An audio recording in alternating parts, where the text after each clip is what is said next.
کہ گناہ کرتا ہے بندہ پھر توبہ کرتا ہے، پھر گناہ کرتا ہے پھر توبہ کرتا ہے، یہ کرتا رہتا ہے۔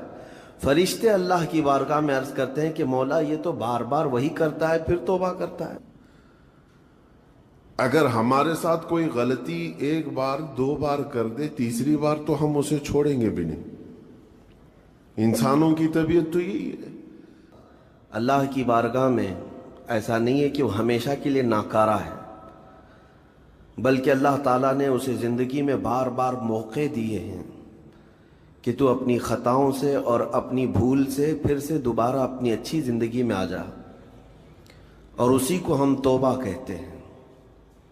توبہ کا جو آپشن رکھا گیا ہے انسانوں کے لیے، مسلمانوں کے لیے خاص طور پر، بہت ہمت والا ہے دروازہ ہے، بہت ہمت والا دروازہ ہے۔ اور اسی وجہ سے حدیث پاک میں یہ ہے کہ گناہ کرتا ہے بندہ پھر توبہ کرتا ہے، پھر گناہ کرتا ہے پھر توبہ کرتا ہے، یہ کرتا رہتا ہے۔ فرشتے اللہ کی بارگاہ میں عرض کرتے ہیں کہ مولا یہ تو بار بار وہی کرتا ہے پھر توبہ کرتا ہے۔ اگر ہمارے ساتھ کوئی غلطی ایک بار دو بار کر دے، تیسری بار تو ہم اسے چھوڑیں گے بھی نہیں۔ انسانوں کی طبیعت تو یہی ہے۔ لیکن بندہ جب بار بار ایک خطا کرتا ہے اور پھر توبہ کرتا ہے، پھر خطا پھر توبہ، تو فرشتے جب اللہ کی بارگاہ میں یہ عرض کرتے ہیں کہ یہ مولا یہ ہر بار یہی کرتا ہے، تو جانتے ہیں پروردگار عالم کیا فرماتا ہے؟ ارشاد فرماتا ہے، اے میرے فرشتوں، میرا بندہ مجھے رحمان سمجھتا ہے اس لیے بار بار توبہ کرتا ہے، مجھے وہ ارحم الراحمین سمجھتا ہے، ورنہ کون بار بار اللہ تبارک و تعالیٰ کی بارگاہ میں دروازہ کھٹکھٹاتا۔ تو رب تبارک و تعالیٰ ارحم الراحمین ہے، یہ تصور ہر مسلمان کے ذہن میں ہے، اس کی وجہ سے وہ کبھی مایوس نہیں ہوتا۔ اور شیطان کا سب سے بڑا حربہ کیا ہے جانتے ہیں آپ؟ سب سے بڑا بہکانے کا اور گمراہ کرنے کا اور ہمیشہ گناہوں میں ملوث رکھنے کا سب سے بڑا آلہ، کہ بندے کو سب سے پہلے نا امید کرتا ہے، اب تیرا کیا ہوگا، تو بہت برباد ہو چکا ہے۔ یہ جو خیال شیطان ڈالتا ہے دل میں، اس کے بعد پھر وہ بندہ جری ہو جاتا ہے، اب میرے توبہ سے بھی کچھ ہونے والا نہیں ہے، جو جس طرح زندگی چل رہی چلنے دو، ارے 50 سال ہو گئے اب تک میں یہی کرتا رہا، اب کیا سدھروں۔ یہ جو خیالات ہے یہ شیطان ڈالتا ہے تاکہ اس کی کفر پر موت ہو جائے، تاکہ وہ ہمیشہ گناہوں کی موت مرے۔ نا امیدی جو ڈالتا ہے شیطان، اب میرے ساتھ کچھ ہونا نہیں ہے۔ نہیں میرے عزیزو، رحمت عالم صلی اللہ تعالی علیہ وسلم کی بارگاہ میں کیسے کیسے لوگ آئے اور ارحم الراحمین نے ان کی توبہ قبول کی۔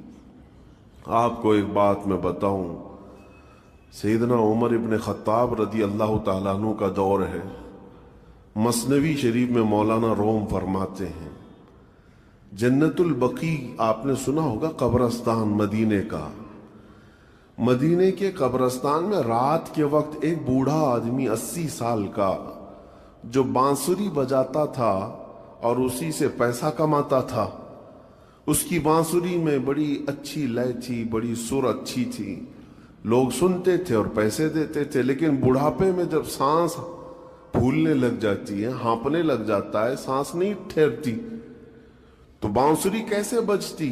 اس کی لے ٹوٹ جاتی، لہجے بدل جاتے۔ بوڑھا آدمی، اب اس کی بانسری سننے کو کوئی آتا نہیں تھا اور پیسے ملتے نہیں تھے، تھک ہار کر کے وہ آیا، رات کا وقت تھا، جنت البقیع قبرستان میں، 80 سال کی عمر کا ہو گیا، اس نے بانسری توڑ دی، کہا زندگی بھر جس چیز سے میں کماتا تھا اب میری سانسوں نے جواب دے دیا، جسم پھولنے لگا ہے، سانس زیادہ آنے لگ گئی ہے، اب میرا کھانا پینا کیسا چلے گا؟ خیر ارحم الراحمین ہوں تو تیرا ہی بندہ، میرے اہل و عیال نہیں، میرے رشتہ دار نہیں، مجھے اگر تو بھوکا مارنا ہے تو اسی قبرستان میں مار دے، یا اگر میری زندگی باقی ہے تو میرے رزق کا انتظام کر دے۔ وہ رو رہا تھا 80 سال کی عمر میں، جب بندہ لاچار و مجبور ہوتا ہے تو پروردگار کو ہی یاد کرتا ہے۔ جانتے ہیں عمر ابن خطاب رضی اللہ تعالیٰ عنہ امیر المومنین مسجد نبوی میں تھے اور ان کی آنکھ لگی تھی، خواب میں رسول پاک صلی اللہ تعالیٰ علیہ وسلم تشریف لائے۔ کہا عمر اللہ کا حکم ہے جنت البقیع میں جاؤ، ایک بھوکا آدمی کھڑا ہے، اپنے گھر سے کھانا لے جاؤ اور اس کی ضرورت کا انتظام کرو۔ نیند کھلی تو آپ نے دیکھا اللہ کے حبیب صلی اللہ علیہ وسلم کی طرف سے حکم آیا اور رب ذوالجلال کا حکم ہے، گھر سے عمدہ کھانا لیا، توشادان لے کر کے کچھ مال و متاع بھی لے کر قبرستان میں گئے، ڈھونڈا کون ہے یہاں پر، تو دیکھا کہ ایک ہانپتا کانپتا ہوا 80 سال کا بوڑھا روتا ہوا نظر آیا۔ امیر المومنین اپنے ہاتھ میں توشادان لے کر اس کے قریب گئے، کہا تو بھوکا ہے؟ کہا ہاں بھوکا ہوں۔ بیٹھ چل میں تجھے کھلاتا ہوں۔ دسترخوان بچھا کر اسے اپنے ہاتھوں سے کھلایا اور اسے اپنی ضرورت کے مطابق جو ضروریات تھیں اس کی ضرورت کے مطابق وہ ساری چیزیں دی۔ وہ بوڑھا پوچھتا ہے آپ کون ہیں؟ حضرت عمر فاروق نے کہا میں عمر ابن خطاب ہوں۔ وہ ڈر گیا، حضرت عمر سے کون نہیں ڈرتا تھا کہ کہیں یہ کھلا پلا کر کے مجھے کوڑے نہ مارے کہ زندگی بھر بانسری بجانے والا آج پکڑا گیا ہے، ہاں آج مجھے یہ سزا نہ دے دے۔ وہ کانپنے لگا، کہا کہ آپ یہاں کیسے؟ حضرت امیر المومنین کہتے ہیں میں خود نہیں آیا، مجھے اللہ کے رسول نے بھیجا اور رب تبارک و تعالیٰ کا حکم آیا تھا کہ تو بھوکا ہے اور تو نے رزق مانگا ہے اور مجھے تیرے رزق دے کر کے بھیجا گیا ہے۔ وہ چیخ مار کر کے گر پڑا زمین پر اور رونے لگا اپنے ہاتھ پھیلا کر، کہا سچ فرمایا مولا تو ارحم الراحمین ہے، 80 سال تجھ سے دور بھاگتا رہا، ایک بار کیا تجھے میں نے پکارا، تو نے وقت کے امیر المومنین کو کھانا دے کر بھیج دیا۔ اللہ رب العزت کی بارگاہ میں نا امیدی اور مایوسی جو شیطان لاتا ہے اس سے بندے بھٹک جاتے ہیں، بہک جاتے ہیں، انہیں توبہ کی توفیق بھی نہیں ملتی۔ اسی لیے میرا مولا فرماتا انا عند ظن عبدی بی، رب تعالیٰ فرماتا میرا بندہ میرے بارے میں جیسا گمان کرتا ہے میں اس کے ساتھ ویسا سلوک کرتا ہوں۔ تم کیا گمان کرتے ہو؟ وہ سخت پکڑ کرے گا، ابھی مار ڈالے گا، وہ غفار ہے، قہار ہے، جبار ہے، لیکن ساتھ میں وہ ستار بھی ہے، وہ رحمان بھی ہے، رحیم بھی ہے۔ اگر رب تبارک و تعالی ہر چیز پر پکڑ کرتا تو ہمارا تو جینا ہی نہیں تھا، یہاں پر اتنے گناہ ہو چکے۔ اور وہ رب تعالیٰ فرماتا وسعت رحمتی کل شیء، میری رحمت نے ہر چیز کو گھیر رکھا ہے۔ اللہ رب العزت بندوں کو معاف کرنے کا اظہار زیادہ فرماتا ہے۔ اور جانتے ہیں آپ گناہ جب عام ہوتے ہیں، میں آپ کو اپنے گھر کی بات بتا دوں، میرے گھر میں آپ 4 دن کے مہمان بن کر کے آئے ہیں، کبھی میری کھڑکی توڑ رہے ہیں، کبھی دروازہ توڑ رہے ہیں، کبھی ہمارے گھر کے برتن پٹک رہے ہیں، کبھی فرشی اکھاڑ رہے ہیں، کب تک برداشت کروں گا؟ آپ کو نکال کر باہر کر دیں گے، مہمان نہیں، یہ بلا ہو گئی ہے، گھر سارا اجاڑ رہا ہے۔ ایک چیز پر چھوڑ دیا جائے، 2 چیز پر چھوڑ دیا جائے، یہ انسانوں کی فطرت ہے، انسانوں کی فطرت۔ لیکن رب کائنات اپنی کائنات میں ہم بندوں کو اتارا ہے، ہم نے کیا نہیں بگاڑا اس اپنے گناہوں سے اس کی زمین کو لال کر دیا، ہاں اس کی نافرمانی سے ہم نے اس کائنات کے رنگ کو بدل دیا۔ کھلے عام گناہ، ننگا پن، بے حیائی، عیاشی، سب کچھ ہوتا رہا۔ اس کی کائنات ہے، اس کی زمین ہے، اس کی سلطنت ہے۔ اور ان گناہوں کی وجہ سے جانتے ہیں آپ، سمندر اللہ کی بارگاہ میں عرض کرتا ہے کہ مولا تو مجھے اجازت دے دے، میں ایسی طغیانی لاؤں گا کہ یہ سب ہلاک ہو جائیں گے۔ ہوائیں اللہ سے اجازت مانگتی ہیں تو مجھے شدت دے دے، میں اتنا تیز اڑاؤں گی کہ ان کے پرخچے اڑ جائیں۔ لیکن جانتے ہو اللہ کی طرف سے جواب کیا آتا ہے؟ سمندر کو بھی رب تعالیٰ فرماتا ہے، ہواؤں کو بھی کہتا ہے رب تعالیٰ رک جاؤ، میں میرے بندوں کے انتظار میں ہوں، میرے بندوں کی توبہ کے انتظار میں ہوں کہ میرے بندے میرے پاس لوٹ آئیں گے۔ اسی لیے اللہ کے حبیب صلی اللہ تعالیٰ علیہ وسلم ارشاد فرماتے ہیں اللہ تعالیٰ کو سب سے زیادہ خوشی کس بات کی ہوتی ہے جانتے ہیں؟ رب تعالیٰ اپنے بندوں سے کب خوش ہوتا ہے؟ مثال دے کر کے میرے آقا نے فرمایا، مثال دے کر سمجھایا، صحرا میں، ڈیزرٹ میں ریتیلے میدان ہوتے ہیں، اس کا سفر بڑا ڈینجر ہوتا ہے۔ آج بھی ڈیزرٹ ہیں بہت سارے، سہارا ڈیزرٹ کا نام سنا ہوگا آپ نے۔ ہم گئے ہیں 200-250 کلومیٹر تک آپ چلتے رہو گاڑی، نہ ایک درخت نظر آتا ہے، نہ پہاڑ نظر آتا ہے، نہ گھر نظر آتا ہے، کچھ بھی نہیں۔ اس طرف میدان ریت کا اور آسمان لگا ہوا دکھتا ہے، ادھر بھی آسمان، تنہا ہم اکیلے نظر آتے رہتے ہیں۔ صحرا کا جو سفر ہوتا ہے بہت کٹھن ہوتا ہے۔ نبی پاک صلی اللہ تعالی علیہ وسلم مثال دیتے ہوئے ارشاد فرماتے ایک بندہ اپنی اونٹنی لے کر، اس پہ ساز و سامان لے کر کھانے پینے کا صحرا کے سفر پر تھا، اور صحرا میں کھانا پانی بہت مقدار میں لی جاتی ہے کیونکہ کچھ ملتا نہیں، اور جلد سے جلد وہاں سے سفر گزار کر کے آنا۔ ایک بار اگر راستہ بھٹک گیا موت ہو جاتی، وہاں پہ راستہ ملے گا نہیں، جس طرف بھی جاؤ تو لگے گا سیدھا ہی چل رہا ہوں، ڈائریکشن ہی نہیں پتا ہوتے صحرا میں۔ حضور پاک صلی اللہ علیہ وسلم فرماتے ہیں ایک بندہ صحرا کے سفر میں اپنی اونٹنی کے ساتھ ساز و سامان لے کر سفر پر تھا، بیچ راستے میں اسے نیند آئی، سویا، سو کر کے اٹھا تو دیکھا اس کی اونٹنی ساز و سامان کے ساتھ غائب ہے، صحرا میں، بیچ صحرا میں۔ اب جو سواری تھی وہ غائب ہے، کھانا پانی تھا وہ غائب ہے، کچھ نہیں ہے ساتھ میں۔ گھبرا گیا، پریشان ہوا، اپنی اونٹنی کو ڈھونڈتا ڈھونڈتا تھک گیا، کبھی ادھر کبھی ادھر، کبھی ادھر کبھی ادھر، ہر جگہ کہیں کوئی نشان نظر نہ آئے۔ اور جب سواری نہیں ہے تو اب کئی 100 کلومیٹر کا بغیر کھانے پینے کے کیسے سفر کرتا؟ تھک ہار کر کے دوسرا دن ہو کہ تیسرا دن ہو، ایک جگہ وہ بندہ سو گیا، پھر سے سو گیا، اب راستہ بھی نہیں ملتا۔ سویا تو نیند سے اٹھا جب تو دیکھا اس کی اونٹنی بھی موجود ہے، اس کا ساز و سامان بھی ہے۔ یہ مثال ہے، یہ مثال ہے۔ میرے آقا صلی اللہ علیہ وسلم صحابہ سے اب پوچھتے ہیں اے میرے صحابہ بتاؤ اس بندے کو جو صحرا میں گمشدہ اونٹنی جس کی مل جائے اسے خوشی کتنی ہوگی؟ صحابہ کہتے ہیں یا رسول اللہ اس کی تو جان میں جان آ گئی ہوگی، کیونکہ وہ جانتے تھے صحرا کا سفر کیا ہوتا ہے۔ کہا سب سے زیادہ اسے خوشی ہوگی کہ اس کا کھویا ہوا سامان مل گیا، کھوئی ہوئی سواری مل گئی۔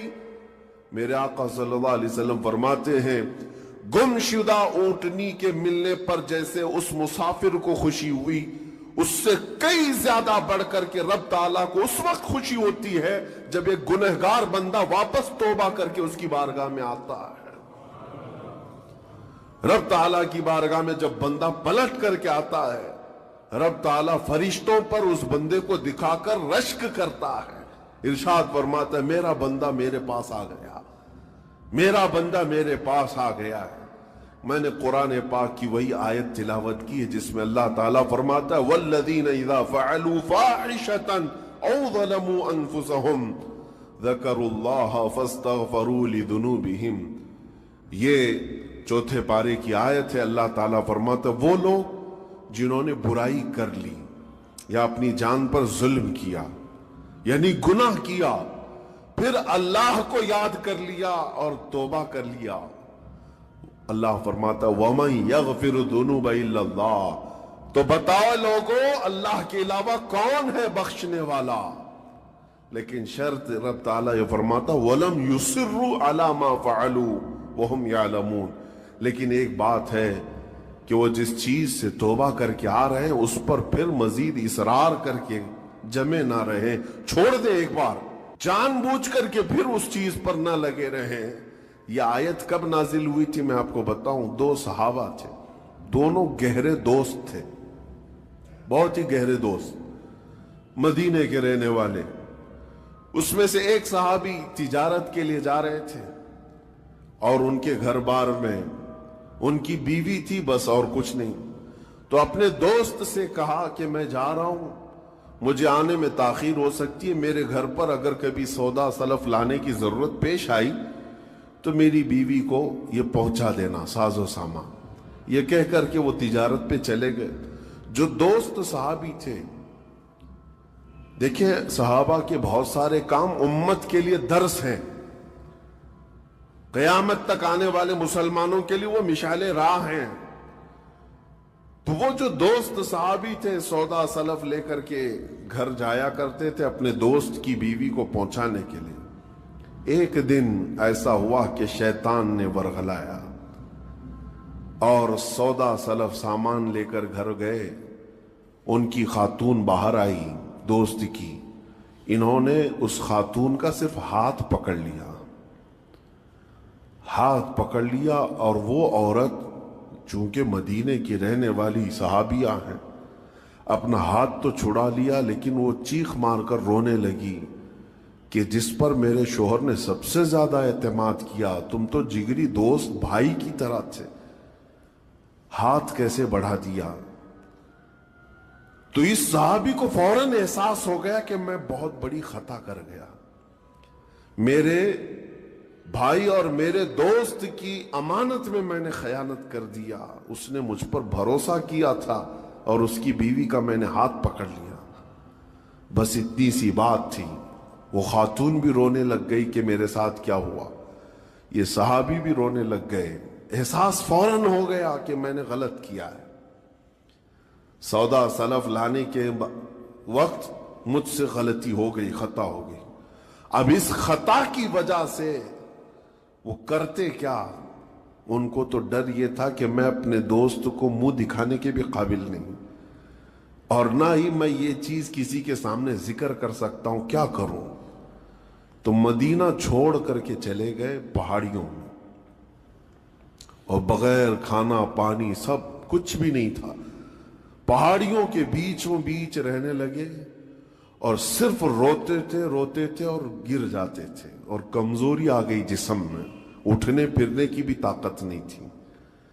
اب وہ دوست ان کے صحابی تجارت سے واپس آئے، گھر میں آتے ہی ان کی خاتون نے بتا دیا کیا معاملہ پیش آیا۔